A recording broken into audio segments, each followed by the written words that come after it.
Ultrakill is easily my favorite video game ever.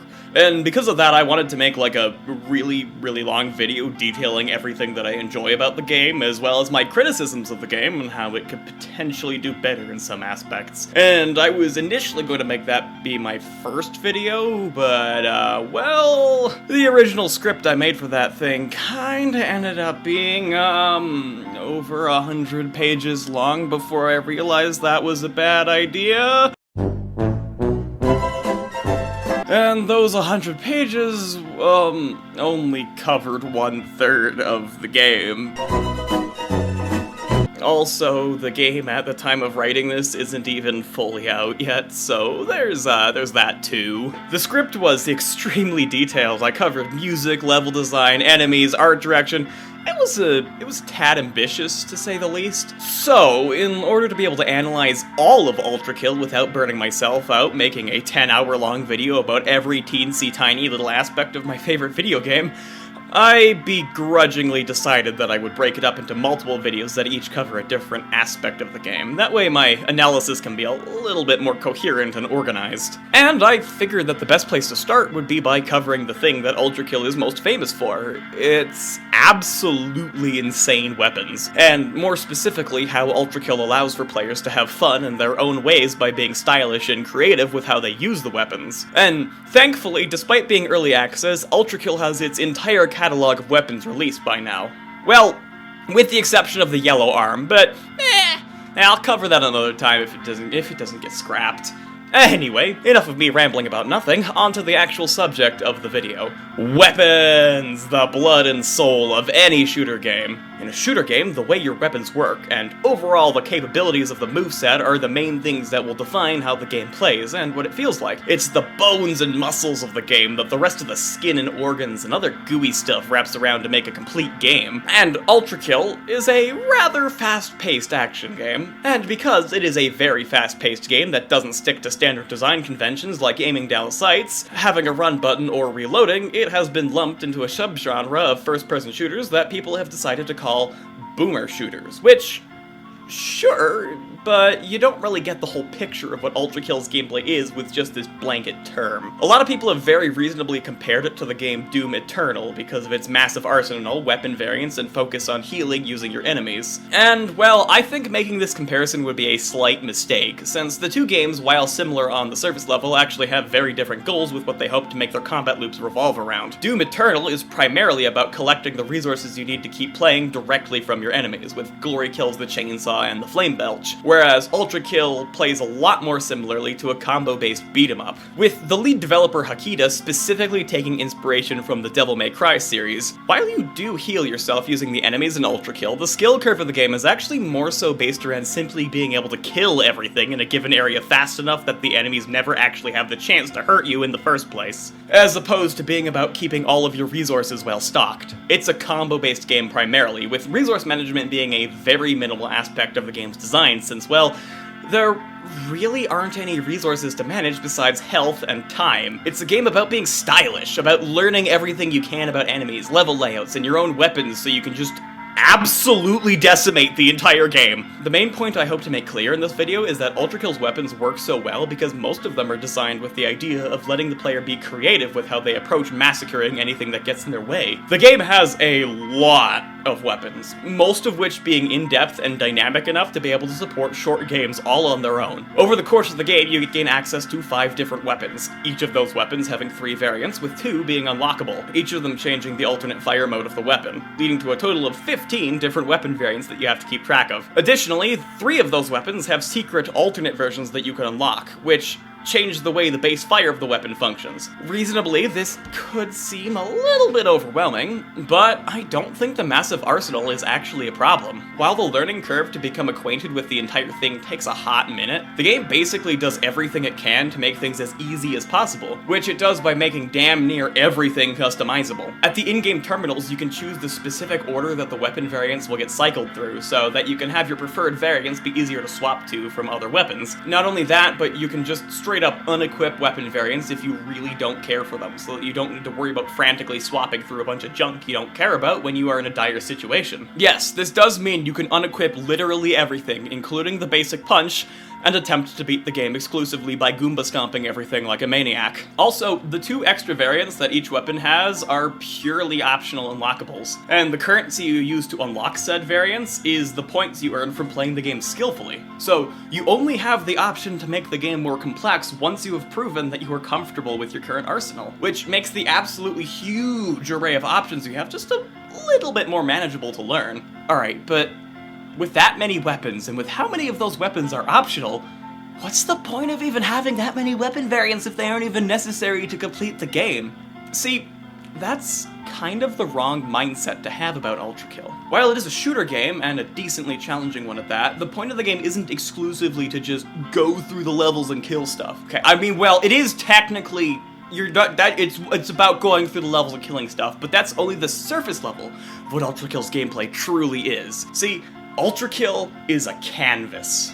A canvas you will paint with the innards of the enemies you slaughter. It's about style, pizzazz! It's a playground for you to express yourself in, to experiment with funky and fun combos, to let your brutal creativity shine, bouncing cannonballs off of enemies, messing around with magnets and conducting charges of electricity, punching your bullets to make them explode, ricocheting shots off of coins! The options are so incredibly vast, and part of the fun of the game is trying to learn how to effectively pull stuff off. That's not to say it's a brainless game where you just style on fools endlessly. Okay, well, you can do that if you really want to, as long as you're having enough fun experimenting. But that's how the game encourages you to be stylish, not just through a really satisfying style meter, but also through the fact that stylish play is just demonstrably more effective than simply shooting a dude with basic attacks over and over. The more stylish you are, the more effectively you are able to absolutely tear through the game like it's made of paper. It's like when you're using scissors to cut paper, and then you just get them to catch and start gliding along. It's a little harder to control, but it's so much faster and so much more satisfying than cutting normally. And somehow, despite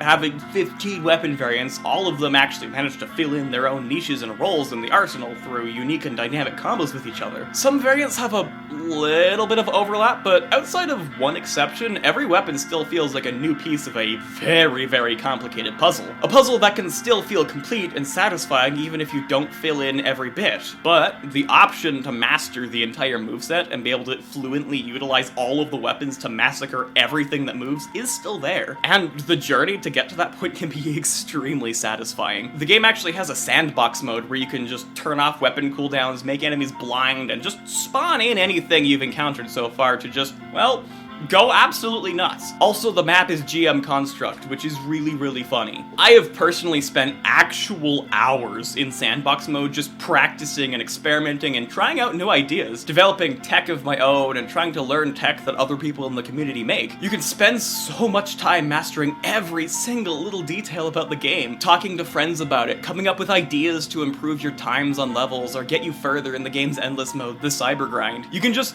come here to workshop ideas and plans if you need to figure out how to go for P ranks to get the secret super boss levels, or, you know, figuring out different strategies to maybe be able to actually P rank the secret super boss levels. And yet, you don't have to do any of that to have fun with the game. You don't have to learn advanced railcoin tech or rocket riding or any of that stuff. You learn as much as you're interested to learn, and the game gives you the tools to have fun if you choose to explore further into the depths of Ultrakill's gameplay. The sheer amount of depth that comes from Ultrakill's moveset is so vast and so complex that when trying to write this video, I genuinely struggled to come up with a decent way to introduce everything in a way that people who haven't dumped hundreds of hours into the game can actually understand. Playing Ultrakill at a high enough level genuinely makes it become almost unrecognizable as a first-person shooter to anybody who has not taken the time to master the game themselves. Like, okay, look at this!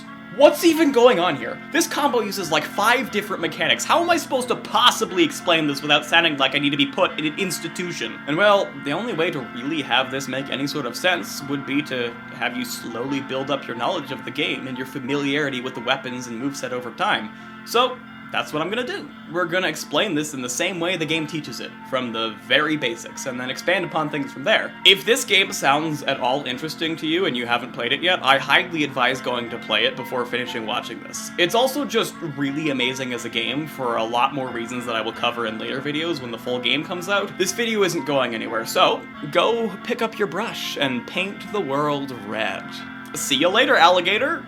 Also, welcome back to everybody who went to do that. Now, without further ado, let's get right into it.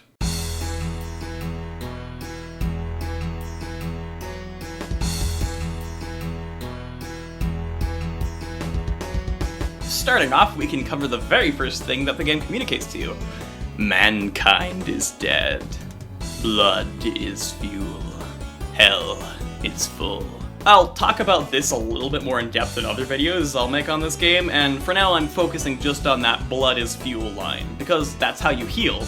You absorb the blood of your enemies. You are a vampire Roomba, which naturally makes the players want to be more aggressive when they are low on health. The system has a similar effect to the glory kill mechanic from Doom Eternal, but it ends up working into the combat a little more smoothly since it doesn't pause the action. And it also allows for 1v1 fights to be possible without needing to scatter a bunch of basic enemies all over the place. However, because you can't actually just out-heal all the damage you can take as long as you're close to enemies and dealing damage yourself, the game also has an extra mechanic to make taking too much damage actually punishing, the hard damage system. Whenever you take damage, the game converts some of it into what it calls hard damage, which is this little gray section on the health bar here. Hard damage is a temporary cap to your HP, and you will not be able to heal over it until it goes away, which it only does if you avoid taking more damage for a certain amount of time, which is dependent on your style rating. The style rating overall just is a measurement for how cool you are, so the better you play, the less damage you take, and the fancier combos you make, the easier it is to heal. Now, the hard damage system does still allow you to negate a couple of your mistakes by being aggressive, thus naturally pushing players towards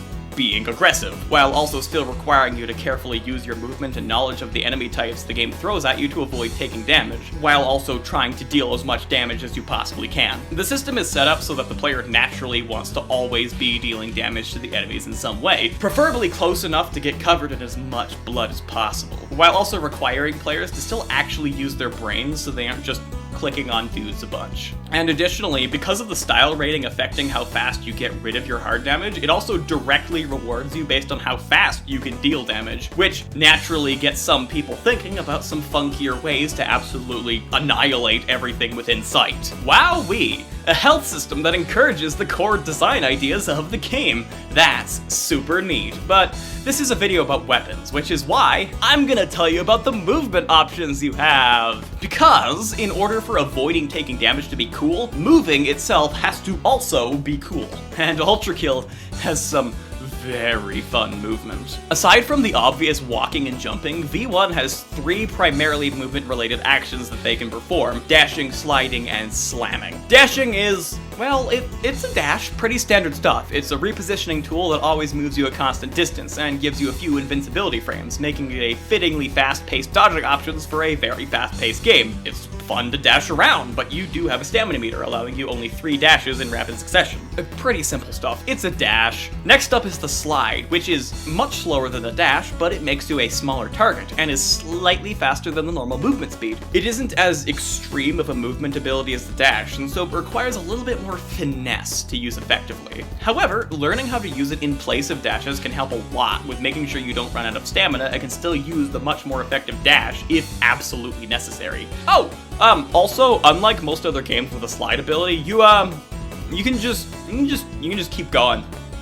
Like, it won't stop. It never stops until you hit a wall or, like, just end it yourself. You can just go nuts. Though, you don't regenerate stamina while sliding, so you can't just slide wherever you aren't dashing to make yourself nearly impossible to hit. You do have to be vulnerable occasionally. And finally, we got the slam, which is actually pretty in-depth all on its own. While airborne, you can do a ground slam, which makes you rapidly approach the ground, making for a fantastic repositioning tool if you need to get out of sticky situations while in the air, like canceling your momentum if you get team rocketed by an explosion from an attack from an enemy. You can also naturally use this to Goomba stomp enemies, which is super fun to do, and actually can be a convenient way to deal a little bit of extra damage during more complex combos. When you hit the ground, if you hold the slam for a bit, you consume a stamina charge and make a shockwave. While the shockwave doesn't damage enemies, it does knock lightweight and midweight enemies into the air, which both lets you interrupt massive hordes of smaller enemies to give you some room to breathe, and lets you position them in a very specific way in order to make some funky combos easier to pull off. Additionally, if you jump right after slamming on the ground, you gain just a little bit more height, which can be chained together. The height you get from a jump after a slam scales based on how high up you slammed from, which gives the vertical mobility of Ultrakill a very bouncy and fun feel to it.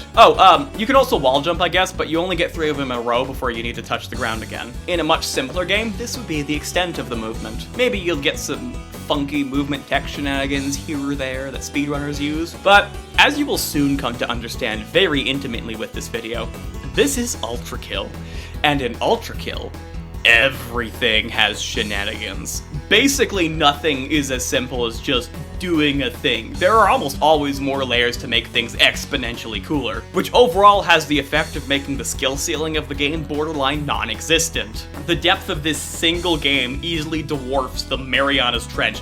It's basically one of the things Ultrakill is most popular for, actually. Just the absolute insane things you can pull off that are comedically complicated and goofy, but also just some of the coolest stuff you can find in video games. So, movement shenanigans.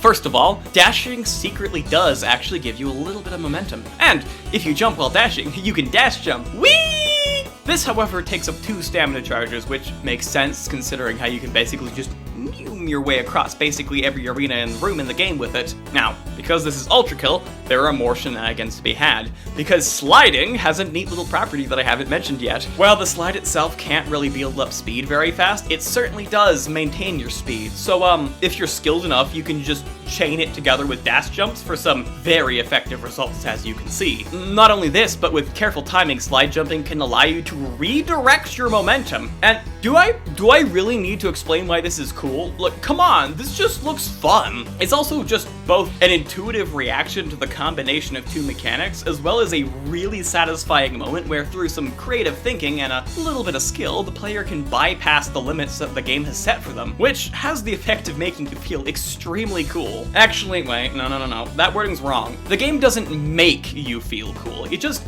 gives you the tools to let you be cool all on your own, which I personally find to be far more satisfying than just being shown a cool cutscene or something. You know that redirecting momentum also includes vertical momentum, right? Because it does. And, well, yeah, you can combine wall jumps and ground slam bounces into a ground slam from way high up, and then just launch yourself horizontally with the speed of a goddamn fighter jet. This is unsurprisingly an extremely fun game to speedrun, by the way. Now, there is another technique. One that you couldn't learn from a Jedi. Slam storage. Tell me, young murderous robot, do you want to go to space? Well, all you have to do is time a ground slam jump off of a wall. You know you did it right if you see yellow speed lines like this. And then just jump the moment you touch the ground. And congratulations, you're in space.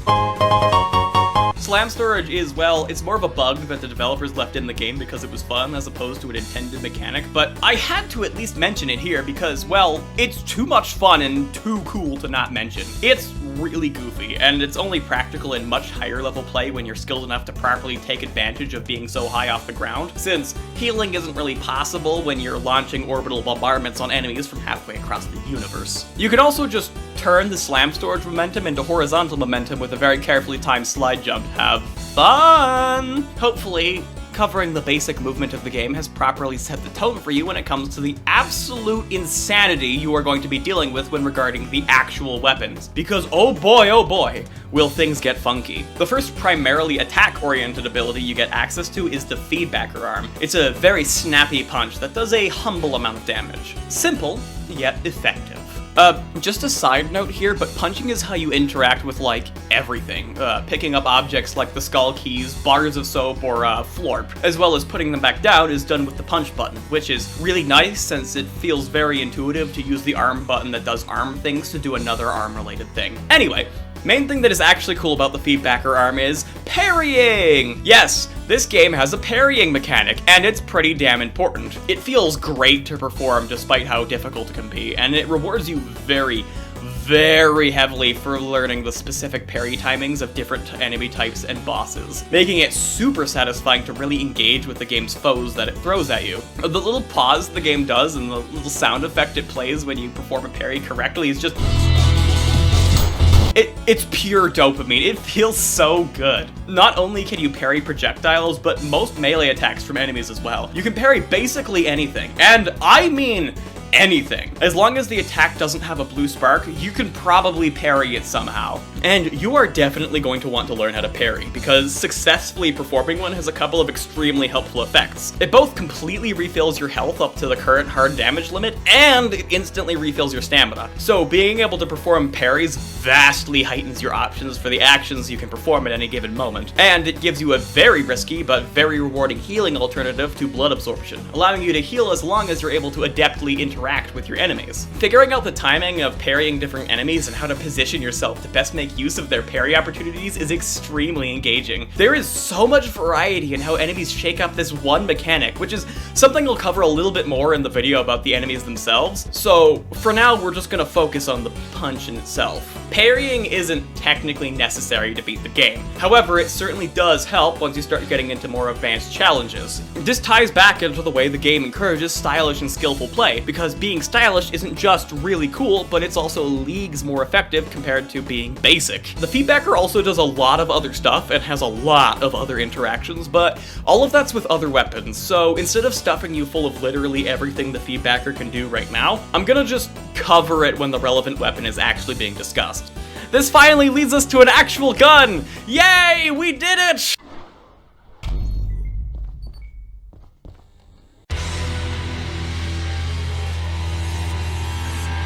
The very first weapon you get in the game is the Revolver, which overall is probably the most insane weapon in the game because of one of its variants. However, well, the very first variant of the Revolver you get is probably the weakest part of the entire arsenal, both practicality-wise and game design-wise. But before I get to talking about that, let's quickly go over the Revolver's regular shooting. The basic fire of the Revolver can be best described as technically reliable. It's a hit scan attack, meaning it's effective at basically any range, and it deals locational damage based on whether or not you target the limbs on an enemy. It's simple, and in the footage shown here, it might seem decently effective, but these guys are basically made of paper, so being able to one-shot them isn't really that impressive. The basic fire of the Revolver is basically a pea shooter, which is actually a good thing because it very effectively communicates to the player that if they want to actually kill stuff, they need to come up with something a little bit better, which at the moment means either using the environment to your advantage or parrying. The alt fire of the blue variant, the default version of the Revolver, is,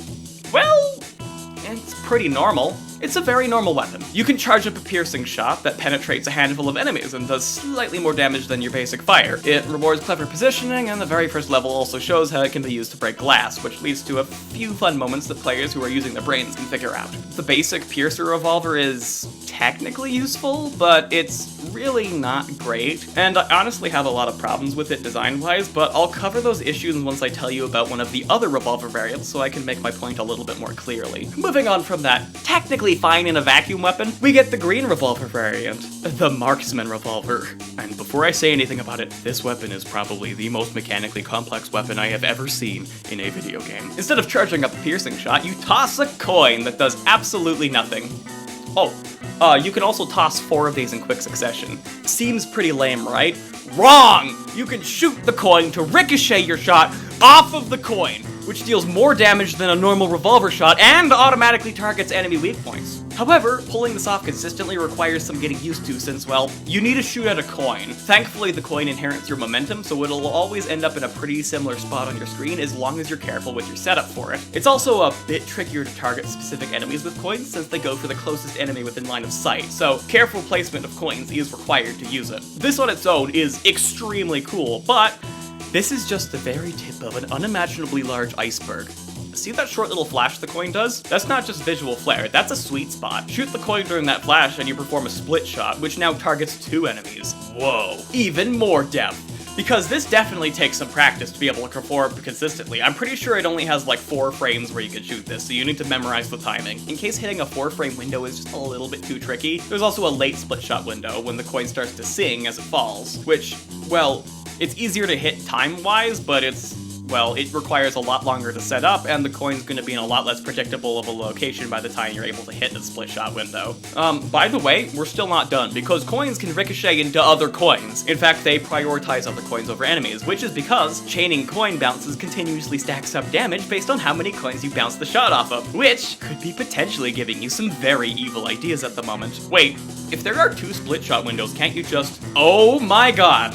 But wait, there is still more! You can punch the coin, which bounces it off of enemies' walls and the floor. This also does not use up the coin because every bounce keeps stacking the damage. Now, bouncing it off of the floor and walls can only add to the damage 4 times, but bouncing it off of enemies stacks infinitely. So, yeah, you can deal some absolutely disgusting levels of damage with this. And this isn't even counting more advanced topics like dead coining, which I will not be covering here, but, yeah, dead coining's a little strong. Coins can also be hit by any hit scan attack, which means the piercing shot of the Piercer Revolver actually gets a cool use. Hitting the coin into an enemy with any hit scan attack that isn't the basic revolver fire results in an Ultra Reco shot, and also adds damage onto whatever attack was bounced off of the coin. But also, certain enemies have hit scan attacks, which means you can, with very careful timing, you can reflect some of these enemy attacks back into them. Also, you can casually reflect a bolt of goddamn lightning with the coin. There is so much more the coin can do, and we will get to it when the relevant weapons come up. But because coins are just stupid, like, there are multiple 20-minute long guide videos that cover just the coins. But for now, let's move on. Are you seeing why maybe the Piercer Revolver might be a tad basic for this game? Because out of the 2 revolver variants I've discussed so far, we clearly have a little bit of a discrepancy. One of them perfectly encapsulates what I mean when I say that Ultrakill is like a canvas of violence for you to paint on. The Marksman breathes and oozes potential for fun, goofy, and creative uses, whereas the Piercer Revolver is kind of just a slightly stronger attack compared to the basic shot. You can make the argument that the Piercer is necessary as a basic starting weapon. The Marksman Revolver, while absolutely amazing in every aspect, is a bit of a daunting weapon for newer players. It requires a lot of skill to use it effectively, and even being able to hit a basic Rico shot consistently can take some time for new players, so the significantly more basic Piercer Revolver is necessary to not scare new players off. And I would agree with you if it were not for the addition of the Revolver's red variant, the Sharpshooter. Yeehaw! Helicopter time! The problem is that the Sharpshooter, from a design standpoint, basically completely replaces the need for the Piercer Revolver. It both does way more than the Piercer Revolver and is also just way better than the Piercer Revolver at its job. It's one of the only cases in the game where a weapon variant directly overshadows and overlaps with another weapon variant to such an extreme degree. The Sharpshooter is just an amazing weapon. It's also really funny. You spin it up, which lets you bounce your shot off of surfaces, and the shot also deals extra damage per bounce off of a wall or ceiling. The longer you spin it up, the more bounces you get, maxing out at 4. Now, thing is, this shot also pierces enemies, and unlike the piercing shot of the Piercer Revolver, it pierces enemies infinitely, which just completely invalidates the existence of the Piercer Revolver. It also has 3 charges of this shot that can be used consecutively before waiting for the individual cooldowns of each shot, as opposed to the Piercer's 1. So, yeah. To put a final nail in this already very well-decorated coffin, the Sharpshooter can be used to detonate enemy projectiles, which deals a chunky amount of damage in a very decent area. And since it's an explosion, it has all of the useful properties that explosions in Ultrakill have, the deliciously devastating effects of which I will discuss further later on. Oh, and in case you were wondering, yes, you can bounce it off of coins. And yes, it keeps bouncing off of walls after hitting coins. And it also still gets damage ramped up after hitting the coins and the walls. On an advanced level, the sheer amount of absolutely goofy single target damage you can deal with this by combining it with coin punching and like tossing more coins in for it to bounce off of as it's doing its thing is absolutely bonkers. And it's absurdly fun to mess with. I personally like to do a little bit of something like this with my combos.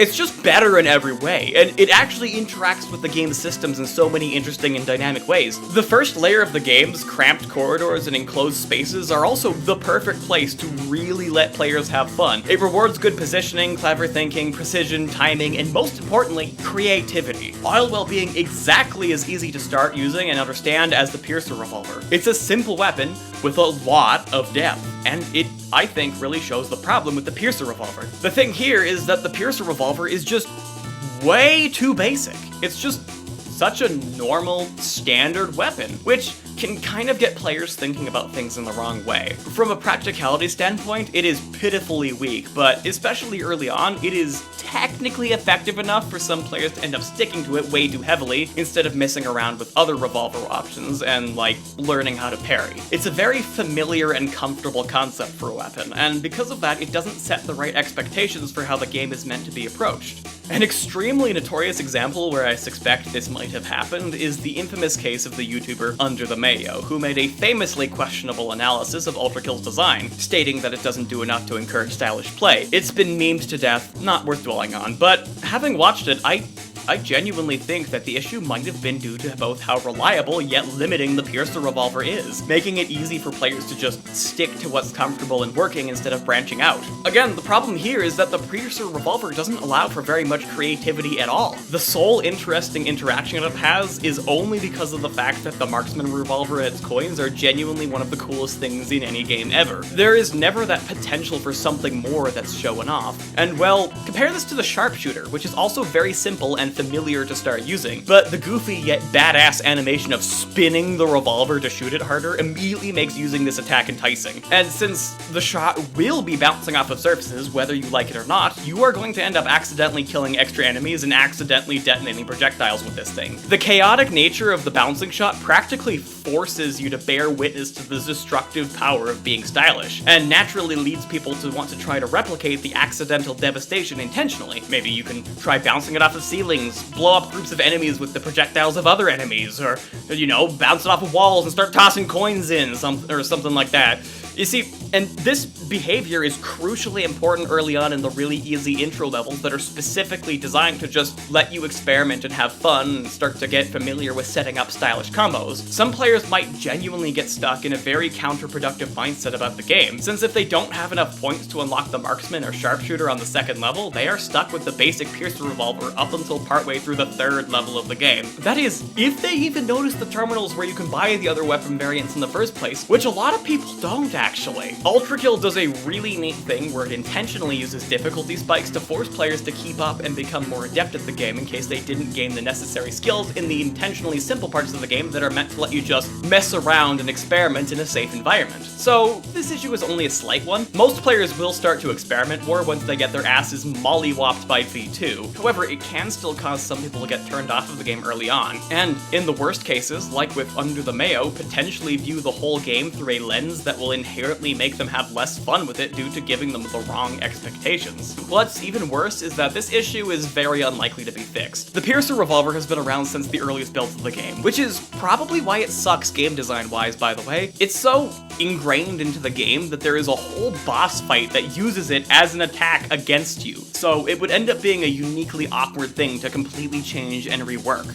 But even so, I think it desperately needs a rework. Like, maybe get so the damage ramps up for every enemy it pierces? What if it made the last enemy in the chain of pierced enemies explode, and the explosion could have a strength based on how many enemies were pierced? Better yet, make it interact with the electricity conduction mechanic based on the amount of pierced enemies. That way, the boss fight where the enemy uses the Piercer Revolver doesn't have to change much since, well, the boss can't pierce through multiple enemies since it only has you to pierce. The conduction thing makes sense anyway, since the lore states that the revolver shoots small metal pieces using electricity. Maybe the charged piercer shot could itself be electrically charged, because it's using all the batteries at once. Like, geez, all of these ideas sound way more interesting than what we got right now, and they allow the Piercer Revolver to have its own unique spot in the arsenal, while also giving new players more options for creativity and experimentation at the start of the game, where it's still the only tool they have at their disposal besides the speedbacker arm. Anyway, that's the Revolver, which, besides the Piercer variant, as you can see, is absolutely insane, and has a stupidly high skill ceiling. The Revolver does have an alternate version that you can unlock by following a chain of secrets in the Limbo layer, but I'll talk about that later when I discuss the alternate versions of the weapons altogether. Now, onto the shotgun.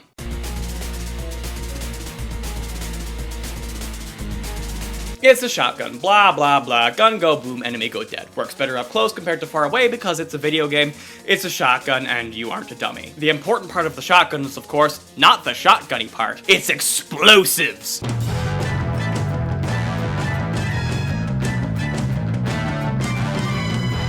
I'm not kidding, by the way. The very first thing the game communicates to you about the shotgun is that you can use it for exploding things. You simply cannot progress until you have demonstrated your ability to use the shotgun to create an explosion. By the way, the shotgun pellets are projectiles as opposed to hit scan attacks. Now, remember how I said you can parry any projectile? Yep, with some careful timing, you can punch your bullets to make them explode. Now, as a lot of Ultrakill fans know by now, this was initially a bug, but like, you'd have to be the stupidest game developer to ever exist if you got rid of this instead of adopting it as an intended mechanic. Before talking about the shotgun variant specifically, I want to briefly talk about explosions in Ultrakill, because the way that they work is actually particularly satisfying. Visually, they are just a big sphere as opposed to like a complicated particle effect, which is actually a really good thing, because it means you can very easily visually understand the radius of effect that an explosion has at a quick glance. Very helpful for effectively communicating information to the player about both the radius as well as the effects and properties of the explosion, like how stronger explosions are red instead of orange. Explosions also do the typical explosion thing where they can launch enemies and you around as long as they're lightweight or medium weight enemies, so yes, you can pull a soldier from TF2, and you can use explosions to position enemies where you want them.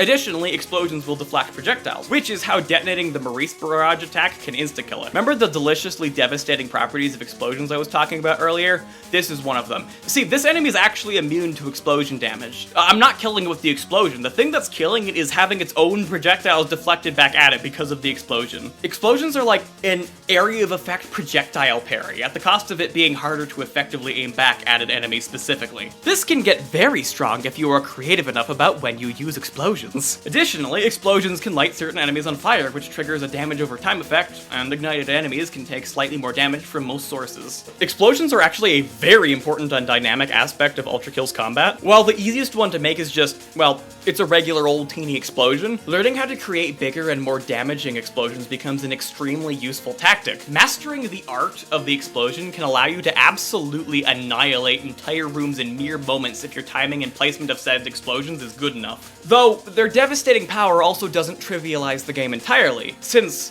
by using them, you're essentially giving up your ability to heal from the enemies, since the damage you might sustain if you can't dodge the explosions you made will likely counteract all of the healing you did, if it doesn't straight up just kill you. Explosions are thus a treat only for the players who manage to avoid taking damage to truly reap the benefits of. Even if you're good at dodging your own explosions, using them at low health is still risky, so you need to be careful and meticulous about how and when you use them. Now, let's talk shotgun variants. Without even mentioning what they do, you can shotgun swap and deal a decent amount of damage if you're close to an enemy. This, at the time of writing, can be done with only a single variant if you have variant-specific keybinds. Oh, also, a point-blank shotgun blast can actually parry melee attacks from enemies, which lets you perform double parries by doing a shotgun parry and then immediately doing a feedbacker parry during the hit stun window. And just the term double parry is so goofy, yet at the same time awesome. Now, in terms of what the shotguns do. First of all, you got the core eject, which is a grenade. Very cool. Grenade jumping, go burr. The main thing here is that you can shoot the grenade out of the air with hit scan attacks for a stronger explosion depending on what you hit it with. Though, this requires decent precision to use effectively and, well, as you can imagine, a pretty big skill ceiling. The green variant is the pump charge, which, of course, lets you pump multiple rounds into the chamber at a time to increase the damage dealt in a single shot. This definitely makes sense and isn't absolutely insane. But we aren't here to just shoot a dude with a gun. No. This is Ultrakill.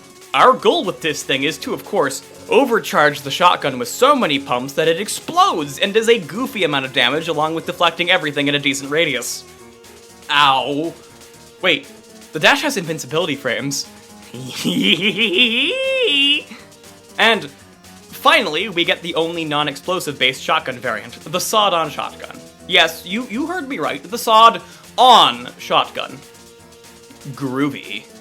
Come on, what else were you expecting at this point? Like, I think by now you should be able to tell that Ultrakill's developers are both on crack and geniuses. Like, look, I'm playing paddleball with a chainsaw. That's just plain old cool. It feels fun, it requires skill, and I can just add another saw on there for even more stupidity. Plus, I can just swap to the other weapons and keep doing this. So, like, if you're really skilled, you can just constantly have these things be adding to your damage. I mean, I bet you weren't even, when I showed you that this shotgun had a saw on it, I bet you probably weren't even expecting me to just launch it. No, I didn't even...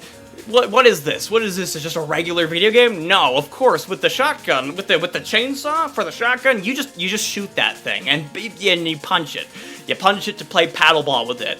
Now you can just use it as a regular chainsaw too. Like that you can do that, but why? Also, playing paddleball by punching the saw can help people get a lot more comfortable with parrying projectiles because of the timing required, which is actually really nice for newer players. Some people say that the sawed-on shotgun is a little bit too strong, since the basic chainsaw attack is just amazing for healing. In fact, some people would argue it makes you basically untouchable. And while this might be the case on lower difficulties where hard damage isn't as punishing, as well as being particularly strong early in the game where a lot of the enemies you encounter don't really have any way to punish you for just walking up to them, the ability to rely on this exclusively definitely falls off later into the game, when the enemies are a lot more dangerous and have more tools to force you to be more careful when standing right next to them.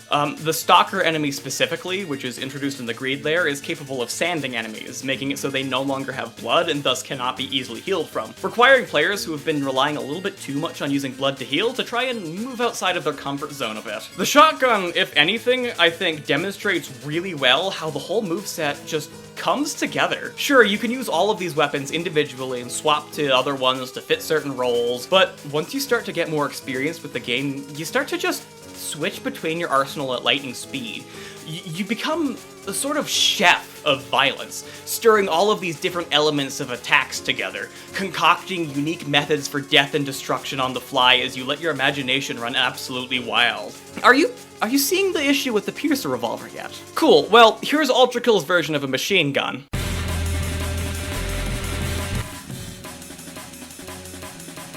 But what is it? This isn't even a weapon. This is just modified construction equipment. Much like fully automatic weapons in any other game, the Nailgun has decent DPS for just shooting at a dude, but each variant limits the amount you can shoot this thing at a fast rate to some extent, so you can't just WM1 this thing. Plus, the chaotic spray of the nails means it doesn't really work well at long ranges, so you need to actually be at mid to close range in order to get any use out of this. But, say it with me everybody, this is Ultrakill. So of course, there are more layers to this thing that make it super dynamic and interesting to use, because the Nailgun is actually a trap weapon, not a DPS weapon. The damage you can deal with the Nailgun can already be easily surpassed by funky combos with the shotgun and the revolver, so the DPS thing's really more of a tool for new players while they learn the game more than anything else. The blue variant, called the Attractor Nailgun, lets you fire 3 magnets, which, well, they're magnets and the nails are metal. You can put 2 and 2 together. And of course, the nails sticking to the enemies and staying there isn't just a fun visual, it's vital information to pay attention to, because nails will be attracted to magnets, even when embedded in an enemy,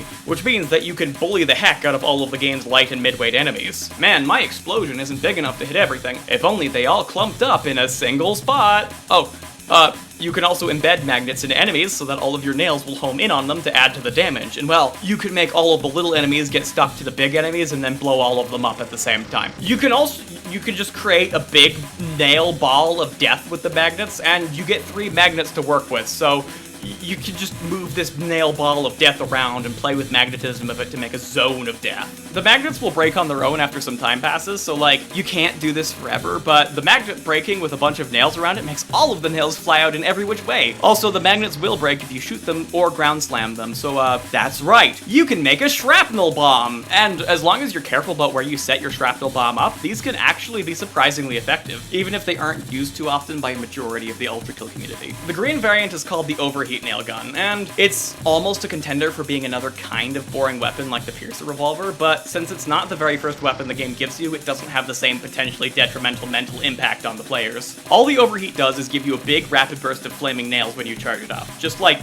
1 chaotic second of a decent amount of burst damage, and 2 charges of it before it's on complete cooldown. But like, despite its simplicity, it still does way more things compared to the Piercer Revolver. It still works with magnets in all the same ways as the Attractor Nailgun, and swapping to it while in the middle of firing the Attractor Nailgun automatically charges the Overheat barrage, so there's that. It's great for making nail bombs, nail traps, putting the magnet in an enemy lets more nails from the Overheat barrage hit the intended target. There's still tech with this thing, like, it still has layers to it. The flaming nails ignite enemies, it's not useless, and it's certainly not too boring, but it just doesn't bring anything incredibly unique to the table compared to most other weapon variants in the game. If anything, it feels more like an extra feature of the Attractor Nailgun as opposed to its own unique weapon variant, which I think might have actually been the intent. The green and red Nailgun variants' base fire modes actually shoot weaker nails than the blue one. The game refers to the Attractor Nailgun's nails as silver nails, and they do do around double the damage as the normal ones. Like, the basic fire of the overheat and the jumpstart is genuinely pathetic in terms of damage output, so it definitely seems like it was intended for the Attractor Nailgun to be the primary weapon, with the overheat and jumpstart variants being more so extensions of the Attractor Nailgun, which is a bit odd, but I think it actually works pretty well, all things considered. Now, before the full arsenal update, the Nailgun had a bit of a teensy problem where it was just completely overshadowed by its alternate version, the Saw Blade Launcher. While the magnetic properties of nails were useful, they were simply vastly outclassed by the sheer shredding power of the saw blades. This issue was thankfully fixed with the addition of the red nailgun, the Jumpstart, which brought with it a rework to the game's conduction mechanic, turning it from a useless little tickle of extra damage to, well... yeah. Stick a jumper cable to an enemy and wait as it charges up. And when it does, well...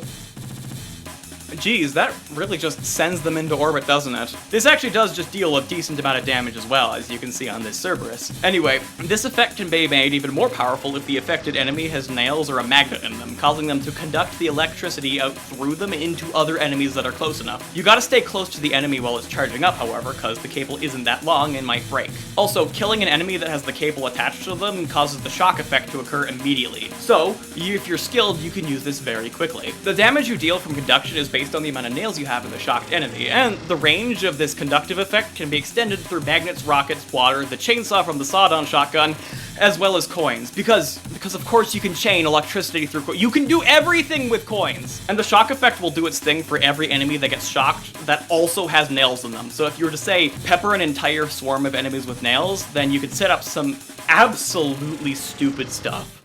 That, I think that crashed my game. Oops. Oh no.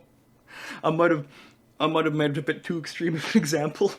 So, yeah, the nailgun's pretty nuts, but most importantly, it's pretty nuts in its own very unique way compared to the shotgun and the revolver. In order to get the best results with this thing, you need to carefully consider how to set things up to cause some actual chaos. You have to engage with the environment you're in, considering its shape, size, distances between things, whether or not there's water. You gotta carefully place your magnets, and that kind of interaction with the arenas you find yourself in is really engaging. For example, say I want to annihilate this group of enemies with conduction. If I just zap this first guy, most of the group is still gonna be left over. But if I launch a magnet and then quickly make a nail bomb with the overheat nail gun, I can then activate the nail bomb and cover most of the room in nails, allowing me to finish it off with a conduction chain. There's just so much fun to be had in setting things up with magnets and nails, and eventually saws if you unlock the saw blade launcher in the greed layer. With just 3 weapons and 9 variants, I guess, the game already has a variety of options that vastly exceeds most other shooter games out there in terms of depth. And we still have 2 more guns to cover, by the way, but first, the game actually gives you a hand for once.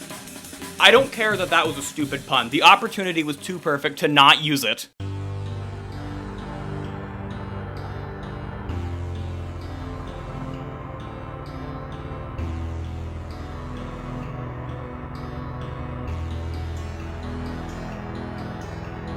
The Knuckleblaster arm is given to you at the end of the V2 boss battle, and it is quite the fascinating tool to use. And learning how and when to switch between the two is a very important skill. However, with how early this new element is added in, it can definitely very easily and very frequently be forgotten about by newer players. Based on the default controls, the only way to switch between the 2 arms was by pressing another button to swap between them, much like the weapon variants of the guns. Thankfully, the capability to just bind the 2 punches to their own unique buttons was added in at some point, which helps quite a lot. Aside from the fact that the default controls and the way that it's presented to you are still introduced as having to press a button to change what your primary punch button does, which makes things comedically complicated. We have a punch button, a swap arms button, which swaps what arm the punch button uses, a feedbacker punch button, and a knuckleblaster punch button, and if the yellow arm ends up having a similar functionality as an attack option, like the feedbacker and the knuckleblaster, there's gonna be yet another button for punching, and yet another arm to swap through. The way it's implemented is certainly a little bit messy. However, thankfully the controls can be fiddled with to make things easy and comfortable to use, and while it's fantastic that this is an option and it makes using the Knuckleblaster a lot more viable, it sucks that the default controls are most likely going to feel kind of funky to your average person. God forbid you want to play this thing on a controller. It's a semi-minor issue overall, but I still wanted to bring it up. Anyway, onto what the Knuckleblaster actually does. It's first of all a much slower, less snappy punch compared to the feedbacker. It really feels like a heck ton of force is put into this swing, which is a good thing because the Knuckleblaster does a much chunkier amount of damage compared to the feedbacker, at the cost of being slower to use as well as not being able to parry attacks. Additionally, the punch doesn't interact with your arsenal nearly as much as the feedbacker does, with the only exception it has with the weapons we have covered so far being the sawed-on shotgun, allowing it to detach the saw instead of paddleballing it, causing the saw to bounce around the room and potentially fall into the orbit of a magnet. The Knuckleblaster at a surface level sacrifices near infinite versatility for raw damage. That raw damage, however, is separate from your guns, so you can weave Knuckleblaster punches into combos very effectively. Additionally, if you hold the punch after the swing, you create an air shockwave explosion in front of you, which, well, it does a pretty pathetic amount of damage all things considered, though it does one-shot fill. Remember how I said they were made of paper? Yeah, they die to just about anything. At the moment, the Knuckleblaster doesn't sound all too helpful, especially compared to the feedbacker, and depending on whether or not the player has learned how to have fun with the feedbacker at this point in the game, it usually gets almost completely forgotten about it. The Knuckleblaster is definitely something where its true potential is only really uncovered when players start to get a lot more experience than they are likely to be when reaching it in the first place. And the game itself doesn't really do much to try to make players swap to it more up until the Violence layer in the final act of the game, where you can use it to break the shield off of an enemy called the Gutterman. However, despite all this negativity, the Knuckleblaster is still a really dynamic combat tool, and its unique properties compared to the feedbacker do very much make it worth using. But, as I said before, the game doesn't really communicate its strengths as effectively as it could. See, I have in fact entirely neglected to mention the most important property of the Knuckleblaster, being its absolutely absurd knockback. This thing sends lightweight and medium enemies, just in general. So long, Bowser! Woohoo! Which, in a game where most enemies can die from fall damage... Oh, that is unedited, by the way. That's the actual sound effect for enemies falling from a fatal height. Anyway, along with the fact that the game in a lot of levels often has a decent focus on environmental hazards, is actually quite the helpful tool to have. Also, this knockback can be used to, well, accelerate the rate at which enemies take fall damage. So, yeah, you can just punch a lot of decently dangerous enemies into the ground if you manage to launch them into the air and then kersploot them. The air blast at the end of it's also actually really useful, since it has knockback for multiple targets, and of course, combos with itself for some very fun results. And the air blast is an explosion, and has all of the same properties as an explosion, it's just a very low damaging one. So it completely deflects all of the projectiles near you. It's essentially a bigger parry that only works on projectiles. It doesn't recover your health and stamina like a normal parry does, and you can't control the redirection of reflected projectiles quite as precisely, but it can honestly be a lifesaver when things start to look particularly like a bullet hell game. Wait, since it's an explosion, can you insta-kill Maurices with it? Huh. I'm not sure. Here, let me check. Oh my god, you can! It's really hard to time compared to the other insta-kills, but you can in fact do it.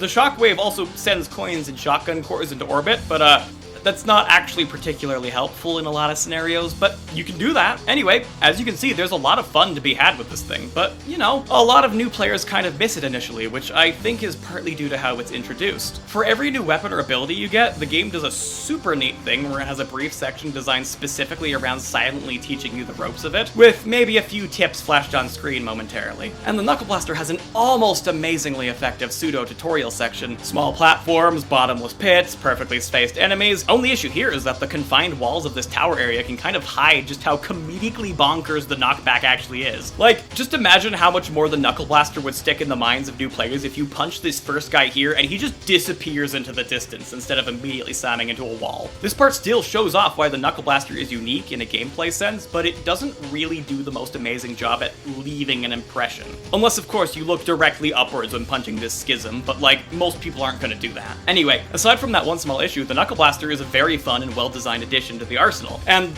the rest of the player's options are still cool enough that missing out on the Knuckleblaster doesn't, like, ruin the game. It's just a bit of a weaker introduction to a new move compared to some of the other things in this game. Speaking of effective introductions,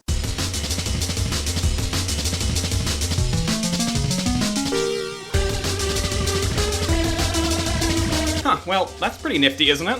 The Railcannon is essentially the super weapon of Ultrakill. It's the big attack, the ultimate, whatever you want to call it. It's a really strong attack that's usable once before you need to wait for it to recharge, so you gotta pick and choose when to use it to get the most out of it. Now, I'm not normally too big of a fan of super moves in games, mainly because they can very easily be poorly implemented. To give an example of what I mean, I'm gonna talk about Doom Eternal for a little bit, specifically the BFG. I strongly dislike the BFG. But don't get me wrong, it's a cool looking spectacle, and yeah, I guess it's cathartic to watch as it clears out an entire room, but my problem is that it's just not very interesting, you know? There's no interesting gameplay, no depth involved in firing it, you just delete part of the game you don't want to play. There's no interplay with the rest of the arsenal, and only one enemy type in the main campaign really interacts with it in any way beyond being immediately eviscerated by it. And in my opinion, it actively takes away from the game, since outside of the master levels, it can be used frequently enough that you can completely remove some of the game's most interesting and difficult enemies from a large number of fights, without any sort of interesting dynamic or skill interaction. And so, despite being a super iconic weapon from the Doom franchise, its appearance in Doom Eternal feels awkward, and is actively counterproductive to the game's design ideas. But enough about Doom, I'll cover my thoughts on its design in another video. When I first got to the introduction of Ultrakill's Railcannon, I was genuinely worried that it would be a repeat of Doom Eternal's BFG, which was unfortunate because the weapons thus far were all for the most part really solid. Thankfully, all of my worries about the Railcannon were completely unwarranted because the Railcannon is probably near perfectly executed. See, despite the utter carnage wreaked upon this unfortunate lineup of educational sacrifices, the Railcannon doesn't actually one-shot most of the game's enemies. It's certainly a very powerful attack, and it does a single risk-free instance of damage that is probably decently stronger than what most new players are going to be capable of dishing out at this point, but it's by no means something that lets you delete the most difficult enemies from the game. At least, not if you're just shooting with the basic fire of its three variants, all of which serve as functionally completely different super attacks, each with their own uses. However, they all share a cooldown, so there's some interesting decision-making involved in picking which one would be the most effective for a given situation. The electric Railcannon deals a great chunk of single-target damage. The screwdriver doesn't deal a lot of damage up front, but it embeds itself in an enemy to deal a lot of damage over time, while also turning them into a fountain of constant blood to help keep your HP topped up, allowing you to more easily pull off some more risky combos. And finally, the malicious Railcannon, which fires a massive hit-scan explosion, which, while it doesn't deal as much damage as the electric or screwdriver Railcannons, it is perfect for wiping out clusters of enemies, as it's basically an overcharge explosion that you can just put anywhere instantly without putting yourself at much risk. But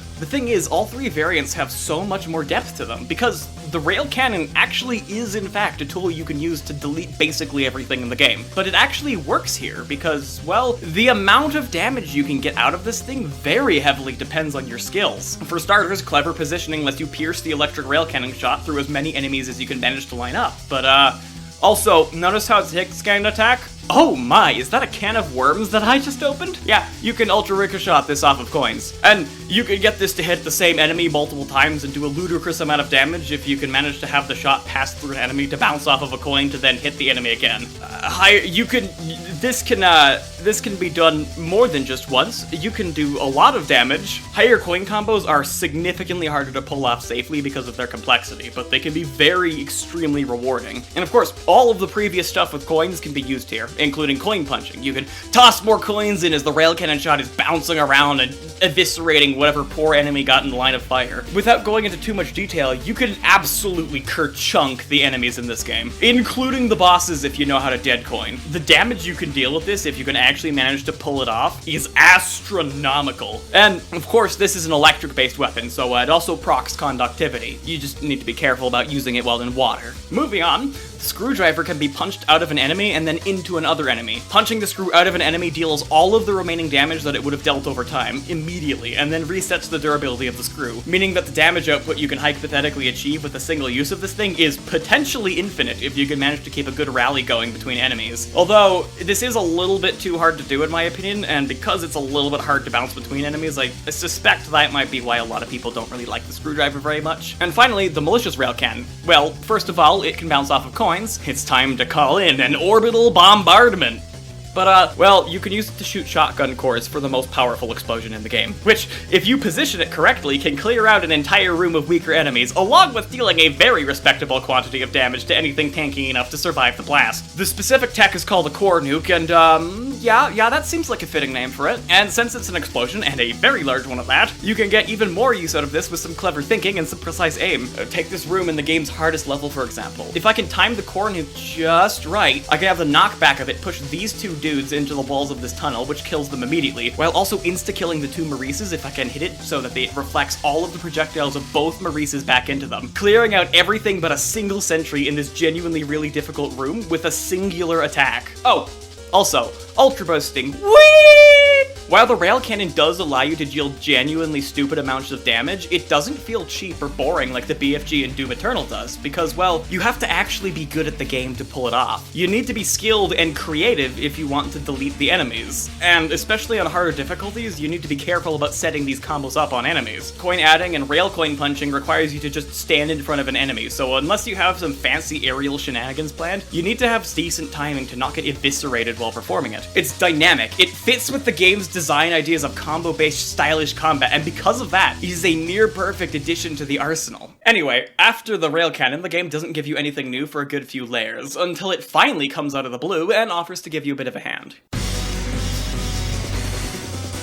Shut up, the joke was totally funnier the second time. The Whiplash is basically if you took the meat hook from Doom Eternal and then made it even better. Yeah, remember that really cool, really well-made mechanic from Doom Eternal? I'm assuming you've played Doom Eternal. You might not have. If you haven't, just trust me that it's really cool. So anyway, what if it was even more dynamic? Yeah, the Whiplash is a grapple hook, and it's a very fun one at that. Like, yeah, fun platforming stuff and interesting arena design, but also combo potential. Lots of combo potential. It also doesn't have the same problems that the Knuckleblaster has, one because it's introduced much further into the game, and after a significant drought in new abilities, so the players have had a lot of time to become comfortable with their toys. Also, it never shared a button with the other two arms. It's always had its own button, and introduced with its own button, so way less confusing to use. Now, first of all, the Whiplash actually acts differently based on the weight of the enemy you use it on, which you kinda have to just eyeball. For the larger enemies, you will be pulled towards them, making it an effective movement tool to close the gap between you and an enemy, and it causes your maneuverability midair to absolutely skyrocket. And if it's a small guy, you will instead pull them to you, which, well, the prospect of repositioning enemies at your will can end up turning enemies themselves into weapons a lot more than they already could be used as weapons. Like, look at this, come here, you, and kerblam! The drones are now my personal bombs.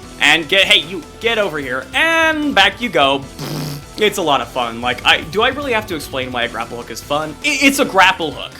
You can't use it too recklessly, though. It will build up hard damage up to a limit of half of your health if you were below half health. So, like, you can't just use this to yoink enemies up to space with you to heal off of them for free. Though, the hard damage it gives you builds up based on how long you were yoinking enemies to you with the Whiplash, or how long you are yoinking yourself to the enemies with the Whiplash. And you can cancel the Whiplash and still have enemies as well as you retain the momentum from the Whiplash. So yeah, it can be used for easy healing, but once again, you gotta be skilled if you want to slingshot yourself to enemies or enemies to you, because the Whiplash does in fact let you cancel it. And the range it has can be dynamic as well. The way it works is that it will extend when you hold down the Whiplash button and then retract when you let go of the button. It will also retract if it either hits an enemy or a wall or picks something up, because yes, you can pick up pick-upable objects with this, and it is very satisfying and intuitive to do so. You can also just interact with a lot of stuff from the player's arsenal, including coins, because, of course, it works with coins. Everything works with coins. And while it doesn't add to the damage of the coin like a punch would, it still bounces it up, and it can still make a coin be used twice by a single hit scan shot, much like a punch can. And it's just generally useful to be able to bounce your coins while not right beside them. It adds a lot of potential for mid-air coin micromanaging, which allows for some absolutely stupid damage to be dealt. Like, it's a grapple hook that interacts with everything. You can go nuts with it, and for that, it works as a really interesting extra ability. After some more levels without any new weapons, we, at long last, are given the final weapon of our arsenal.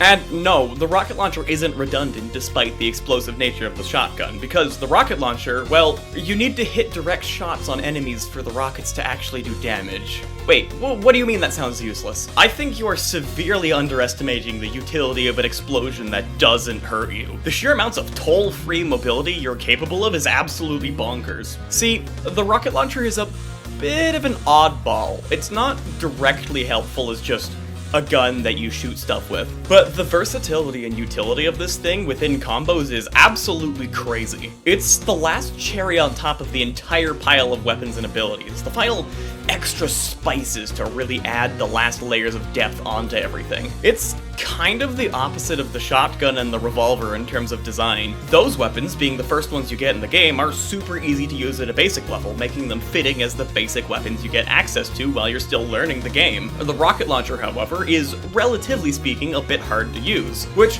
makes sense as by the time you reach the Wrath layer of the game, which is where you obtain it, the game definitely expects you to be comfortable with experimenting a bit more with the weapons, so the last weapon it gives you is inherently more complicated to use at a basic level. Heck, the basic fire mode of this thing has a little bit more functionality than a lot of the other weapons. First of all, air shots on enemies that aren't normally flying are much stronger and much larger, so you now actually have something to really fully take advantage of all of your many ways to launch things into the air. And of course, you know, the rockets themselves can knock enemies into the air. And, well, as I've shown before, you can rocket jump.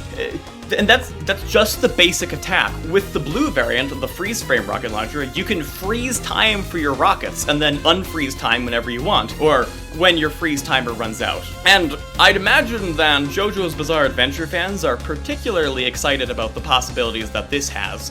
By the way, rockets are attracted to magnets that are embedded in enemies, so you can make all of the frozen rockets always hit. Have fun! If rockets are frozen long enough, they get freeze charged and do significantly more damage. Although, these are difficult to make proper use of on their own unless you're being really creative, which I actually really like. Okay, so remember that Super Mario 64 joke I made because of the Knuckleblaster's goofy knockback? See, look at this. You can freeze rockets midair, let them get freeze charged, and then so long, Bowser, light and midweight enemies into them with the Knuckleblaster. You can legitimately pull a Super Mario 64 as a strategy here. You can also just whiplash rockets, so you can kind of just forcefully move them to wherever you want. I swear, you used to be able to use this to, like, stack rockets onto the Whiplash and, like, just swing a stack of, like, 5 freeze-charged rockets onto a single dude, but that seems to have been removed, either intentionally or as a bug, because I couldn't find it in any patch notes. Or I'm just insane and I'm completely misremembering this. And of course, you can detonate rockets with other explosions and yourself. Yes, you can just use yourself as an explosion once again. But also, while they're frozen, you can hop onto them and ride the rockets, which, if your imagination isn't running wild with possibilities after hearing that, then I don't know what to tell you. You can't ride on one forever, but you can chain rocket rides together 3 times in a row before you get diminishing returns and need to touch the ground again. But despite that limitation, it is still just as fun and as strong as you are currently imagining it to be.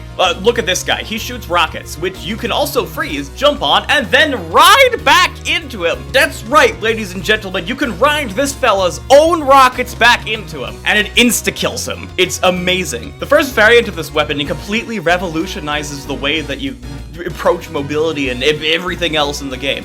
The green variant of this thing, I wonder what this might be a reference to. The cannonball. Kablam! The cannonball itself is a decent attack, but much like the rest of the rocket launcher, it works much better as a thing to be interacted with using your other stuff than just an attack on its own. For example, you can punch it through enemies, which pierces them infinitely. You can just punch it back into the same enemy twice after bouncing it off of said enemy. You can use the whiplash to bring it back to you and then just punch it again in a different direction. You can just shoot the cannonball out of the air with any of the many hit scan attacks that you have. You can also do this, of course, after bouncing it off of an enemy. Shooting the cannonball isn't quite as strong as shooting a shotgun core because it's a lot easier to hit, but since it is much easier to hit and control its location, you can do stuff like, well, shoot it into an enemy, then shoot it through the enemy with the electric rail cannon to explode it. So you do the damage of hitting it with the cannonball, shooting it with the electric rail cannon, and then exploding it with the electric rail cannon. And of course, yes, you can just add this thing into railcoin combos because it will be detonated with the bouncing railcoin shots, so just more damage and more insanity for an already insane combo. See what I mean?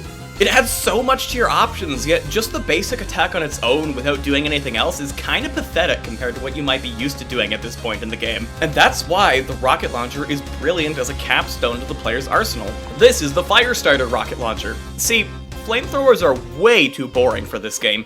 I won't be having any WM winners in this house! Bam! It's an oil gun. You douse enemies in oil to ignite them with explosions, which will deal passive damage over time, and it makes most enemies take slightly more damage from any and all sources, except for the fire itself. This thing makes Maurice not immune to explosions anymore, by the way. Oh, also, it works on the ground, so you could use it to control the arena and set up traps and firewalls and everything and incinerate enemies. Also, whee!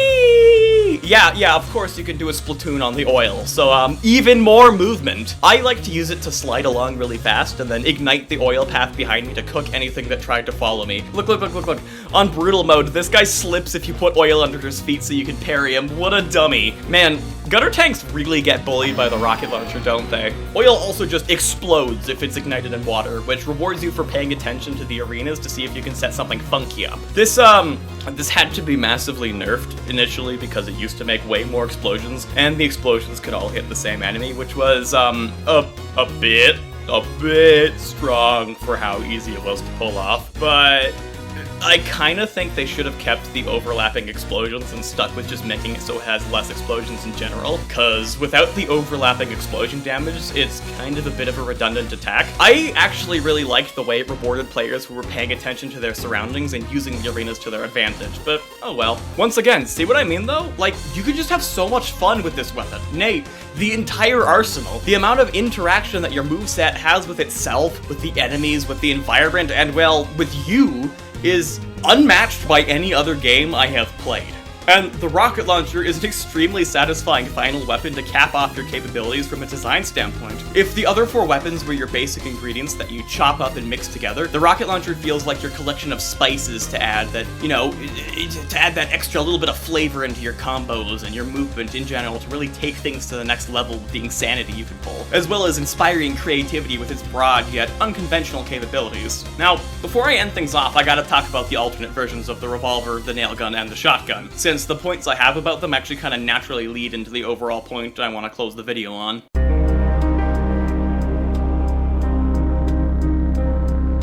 So, within the first layer of every act of the game, there are chains of secrets that can sometimes span across multiple levels that lead to unlocking an alternate version of a weapon. The alternate weapons have a bit of a spectrum for how much they change the weapon, ranging from simple stat differences all the way to legitimately being an entirely new weapon. And well, these are actually quite interesting since the game allows you to pick specific variants of your weapons to be the alternate weapons. For example, you can have the blue revolver be the alternate revolver, while the green and red variants are both the normal one, or you can just have all of them be the alternate revolver, or none of them. It's mainly up to your personal preference, since the alternate weapons usually function on a basis of making some aspects of the weapon weaker while making other aspects stronger. The three alternate weapons, in the order that you get them, are the slab revolver, the saw blade launcher, and the doohickey piston thingamabob? Depending on who you ask, people give you a different name for it. One of the most popular amongst the Ultrakill community is the jackhammer, but I prefer calling it the impact hammer, since that title better describes its unique mechanics, and it's the name that the game's lead modeler called it by. Starting off, the slab revolver, which was given its name by the community since the way you unlock it is through finding hidden stone slabs scattered throughout the limbo layer, is the most basic alternate version. It's a simple stat change, sacrificing attack speed for higher damage per shot, as well as allowing the basic fire to pierce through a couple of enemies as long as you kill them. There are a handful of other technical changes based on specific variants that I won't really get into since they won't add much to my point here, like how it alters how shots interact with coins. The slab sharpshooter was initially so strong when compared with coins that it had to be nerfed, and it's still really good. The only issue here is that the slab piercer revolver is just an objective upgrade to the normal piercer, since the extra properties shots get when they bounce off of coins just, makes it is slightly stronger in these scenarios where you can actually set it up, which is not great since these are supposed to be side grades. And a lot of Ultrakill fans will stone you to death if you like using the slab marksman revolver, which, instead of split shots, has the shot hit an enemy more times, as well as resetting the fire cooldown on every slab revolver variant, letting you revolver quick swap if you really want to. But like, the version of each variant you like to use really depends on your personal gameplay style. The regular revolver can be used a lot more frequently at the cost of a lower single instance of damage. The slab is better used as a single attack that you swap into and then quickly out of of in larger combos as opposed to something that you use all the time, which is why most people prefer the base marksman revolver to the slab marksman, since split shots and just coins in general are extremely nice to have as a convenient option, while the benefits of the slab marksman can still be had by just swapping revolver variants to whatever one is a slab revolver, since it bounces off coins based off of that. Overall, other than the piercer revolver, which once again, most problematic weapon, it's a pretty good, interesting side grade to change based on your preferences. Next up is the alternate nailgun, which is the saw blade launcher, which sacrifices the direct DPS capabilities of the nailgun by severely boosting the trap potential. Since the saws bounce between walls a bunch of times before they disappear and pierce enemies, and they follow extremely consistent orbits around magnets compared to nails, letting them cover a much wider area at the cost of requiring a tad more setup, as well as being incapable of triggering a conduction shock, and also just being worse to fire directly at an enemy. You have to be slightly more careful about setting up saw blade traps to really build up the potential damage they can do, since you actually need the space in order for the saws to not break from bouncing off of too many walls. The overheat saw blade launcher shoots a single flaming mega saw instead of a quick barrage, which always bounces off of surfaces perpendicularly, making it particularly helpful for setting up traps through clever analysis and use of the environment. However, the use of the saw blade traps is genuinely strong enough that before the conduction rework and introduction of the jumpstart nailgun, the power of the strategy that the community decided to name SawCon far surpassed that of the nailgun in like every way, but thankfully the nailgun was made a lot more enticing with the changes to the conduction mechanic. Now, the alternate variant that changes the behavior of the base weapon most drastically is the alternate shotgun. The only consistent attribute that the impact hammer has with the shotgun is the vague idea of a weapon that does damage at close range. And I'm gonna spend a tad more time on the impact hammer compared to the other two alternate versions, since I find it to be the most interesting one by far. See, instead of a shotgun blast, you get this. Well, you hit stuff with a piston, and it knocks both you and the enemy back. You can also, like, bounce off of walls, which is surprisingly fun, but, like, not that helpful. Anyway, as you can see, the damage it deals is a tad pathetic. However, take a look at the little meter on the side of the impact hammer. That's actually a speedometer, because, this thing's damage is based on how fast you're moving. Holy balls, that sent me far. What kind of magic drugs from the gods were they smoking in order to make something this fun? And can I have some? The full speed impact of this thing is one of the highest damaging single attacks in the game. It can one-shot a decent chunk of the game's enemies and leave even more of them on death's door. If you hit a max speed impact, then that impact hammer variant goes on cooldown for a bit.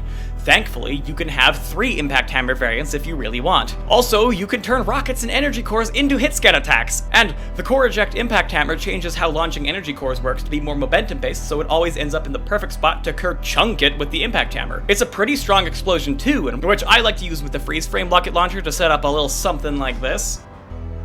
So I saw this in a YouTube video once, and it called this strategy the Death Star, and yeah, I'd say that's an accurate name for it.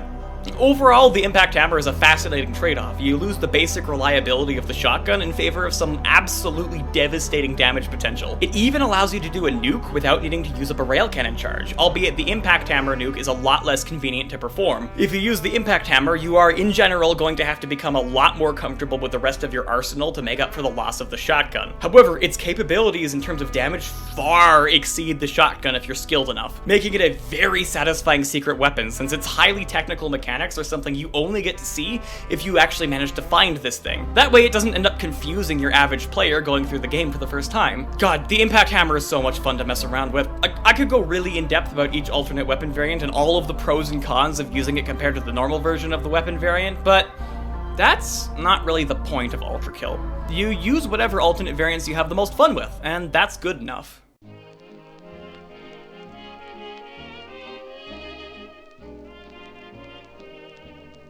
You might be thinking, wait, what if I want to just use 1 or 2 weapons because I think they're super fun and don't really like messing around with some of the other ones? What if I don't want to touch coins or conduction? And to that, Ultrakill says, sure, why not?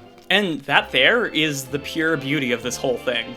I just listed off all the weapons and covered some of what they do and what they're good at, but well, I couldn't really tell you which ones were the best in terms of practicality because that's not the point.